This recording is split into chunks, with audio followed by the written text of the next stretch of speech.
The Day After Tomorrow, uh, you know, with Tom Cruise.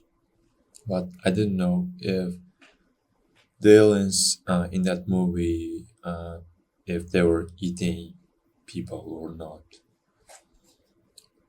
Also, these ones look way scarier than those aliens. Is that it comes from outside our galaxy, implying that these creatures have already devoured at least one other, but also that the overwhelming forces of hive fleets we've faced already could represent only a fraction of their number. A scout force looking for fresh biomass the same way gene stealers guide their parent swarms.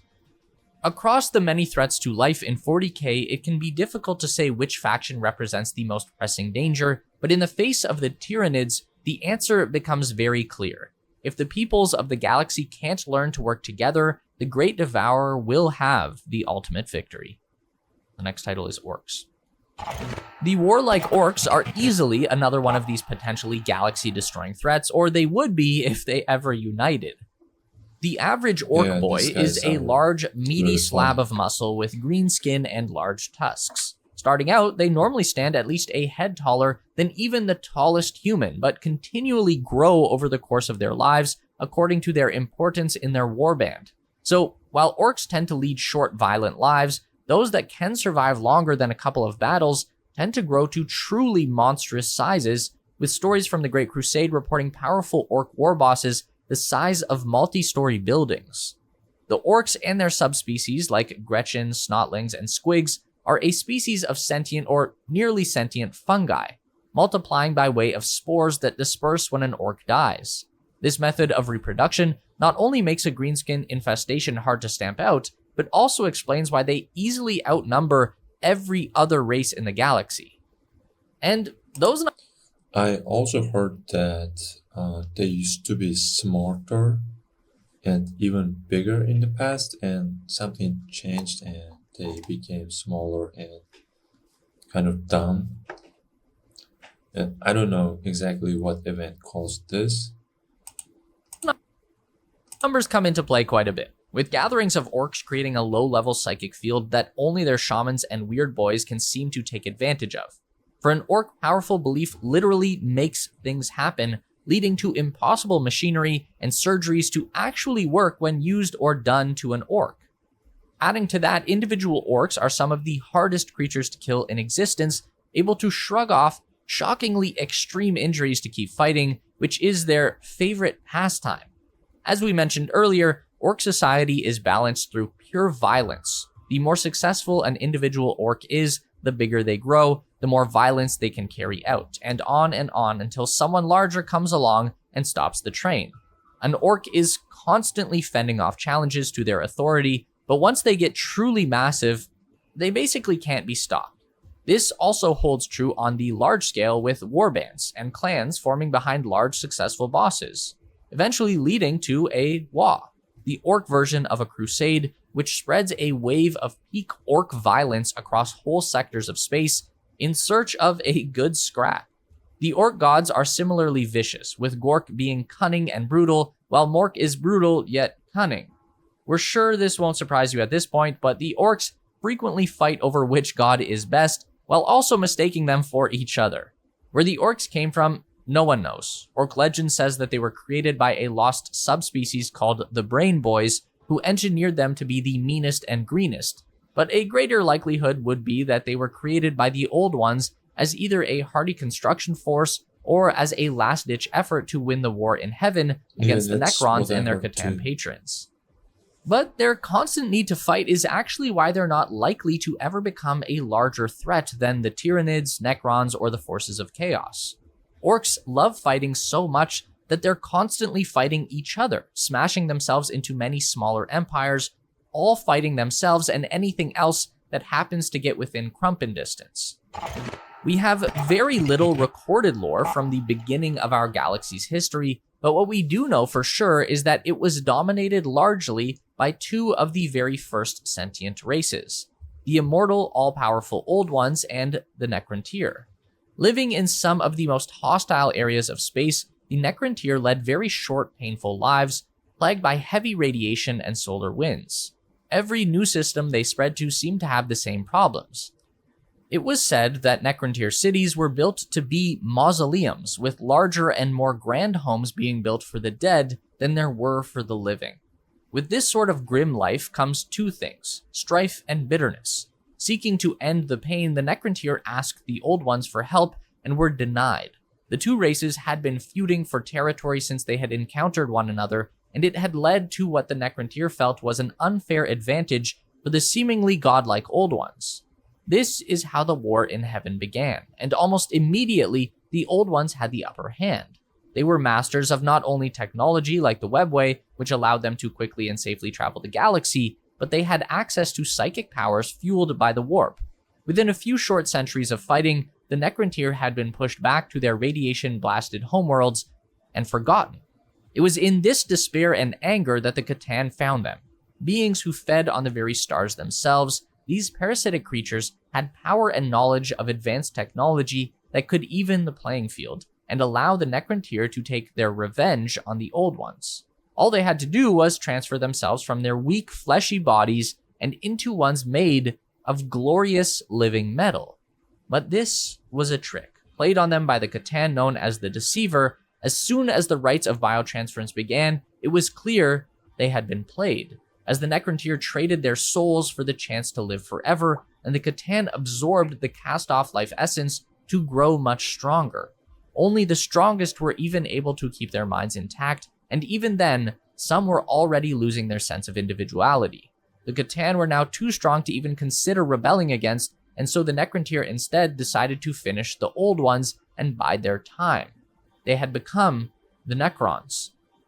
The fighting was brutal and swift. With their new bodies and the technology granted by the Catan, the Necrons swept the Old Ones aside, reaching even their strongholds inside the webway.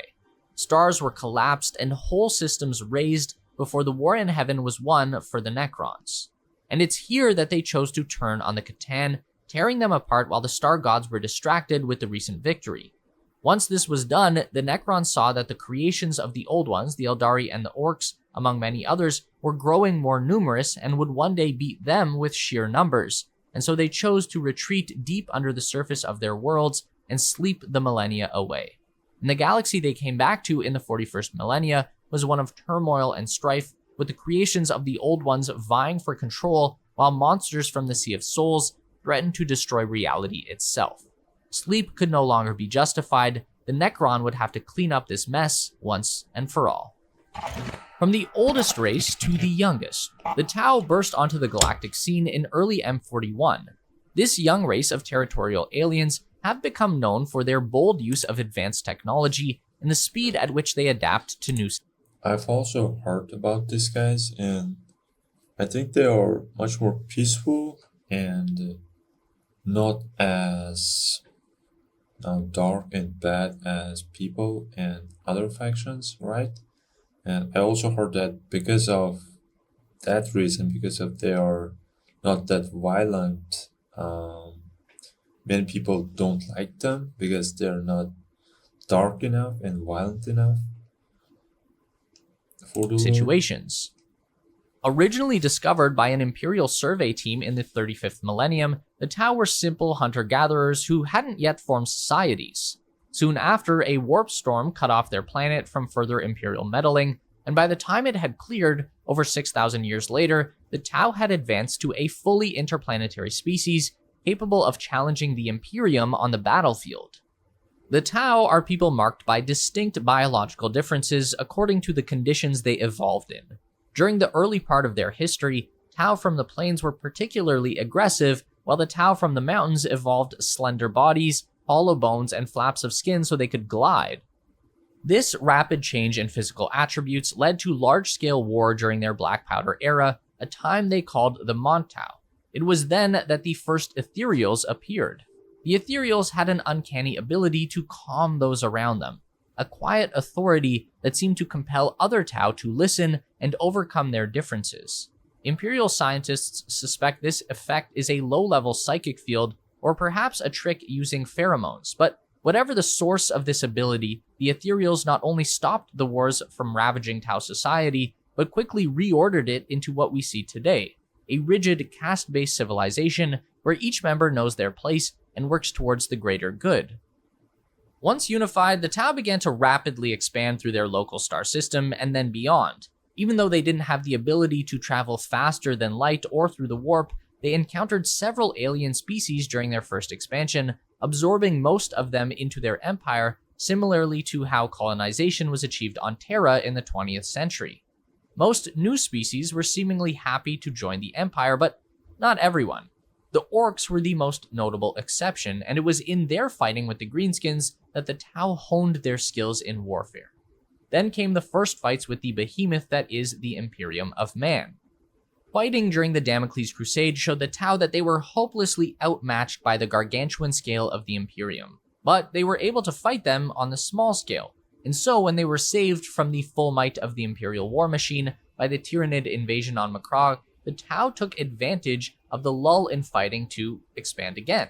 And this has largely been the way the Tau have survived through the last millennium or so.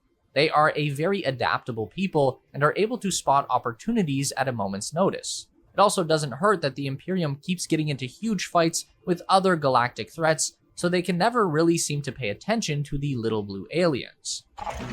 Deep in the galactic core dwell the Leagues of Votan, the cloned descendants of miners, explorers, and settlers sent out on generation ships from the pre-imperial Terra. Hundreds of fleets dove into the dense gravity of the core, trusting their ancestor AI cores that they called the Votan. It was these advanced AI that guided the survivors in the construction of holds for them to live, clone skeins for them to grow resistant to heavy gravity and the mutating powers of chaos, and the colossal particle excavators that allowed the kindred to dismantle still-forming stars for rare elements that made them fantastically wealthy. The reliance on cloning eventually led to a diminished size, dwarfing the survivors over the generations into squat but hardy people who spent most of their time amongst themselves. And though they still acknowledge their ancient link to Terra, these people want nothing to do with the superstitious Imperium, choosing instead to gather in groups of kindred called Leagues, around the millennia's old AI constructs that they now take their name from. That being said, the wealth gained by being one of the very few races hardy enough to withstand the conditions in the galactic core has to go somewhere, and so the Leagues of Votan quite frequently end up bartering with other civilizations, and some kindred have even formed prospector fleets that search the wider galaxy for similarly rich areas to exploit. These tough space dwarves have built a culture around the symbiotic relationship with their environment and their technology, which the Imperium technophobic leadership would seek to destroy or claim for themselves if they knew, and of course the kindred are very careful not to let them. If the Imperium ever found out that the Leagues of Votan were actually long-lost human settlers instead of mysterious squat Xenos, they would surely attempt to lay claim to their entire civilization. For that reason, the kindred are much more happy to live near and work with other Xeno species like the Tau and the Eldari. Both the newest and one of the oldest factions in 40k, these squats might be different from what some of us longbeards remember, but it's good to have them back on the table all the same. The universe of Warhammer 40k is wide and diverse with a colorful array of players on its stage. So much rich story, in fact, that it feels almost like a disservice to cover them all so briefly here. There is, however, more than enough Legendarium to do deeper dives into not just individual factions, but the distinct armies and sub-factions that make them up. So, if you have a particular need to hear about any of these colorful players in the grimmest of dark futures, do let us know in the comments below. And of course, if this is your first time seeing our videos, don't forget to subscribe and leave a like so that you never find yourself without more lore. It was very interesting. Definitely support their channel and give their video a like. I will leave the link to the original video in the description. I've learned so much and I have so many questions right now, and I want to learn more about the new factions that I've just learned, especially the last faction, those short guys. I've never heard about them. Also Tau, and I didn't know much about their history either, so I will definitely be watching more videos on Warhammer. If you liked the video, please give a like. If you didn't like it, tell me what I can do better next time. Thanks for watching. See you later.